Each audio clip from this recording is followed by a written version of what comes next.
كابتن أحمد حسام ميدو مدير فنيا لنادي الإسماعيلي.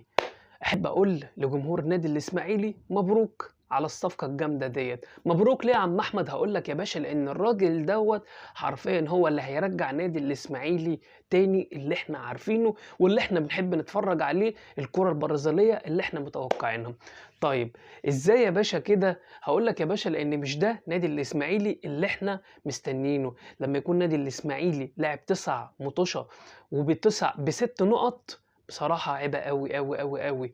ويعني مش ده أحسن حاجة. هتقول لي كابتن أحمد حسام ميدو يعني برضه مش هيعمل لك الفارق اللي أنت، لأ هيعمل وهيكسب، لإن كابتن أحمد حسام ميدو عامل زي كابتن حسام حسن، عنده كمية باور يخلقها جوّه اللاعب، بيخلّي اللعيبة تنزل تاكل النجيلة، وبيعرف يكسب الماتش. فمبروك لجمهور نادي الإسماعيلي، ومبروك لكابتن أحمد، وإن شاء الله كابتن ميدو هيعمل طفرة جامدة في أداء النادي الإسماعيلي الفترة الجاية، وهو ده اللي إحنا عايزينه. ويا ريت كمان يشوفوا فوق في المركز كده المربع الذهبي اللي إحنا عارفينه، يبقى أهلي وزمالك، إسماعيلي بقى، فيوتشر، بيراميدز، نشوف الإسماعيلي فوق تاني زي زمان. أشوفكم دايمًا على خير. سلام.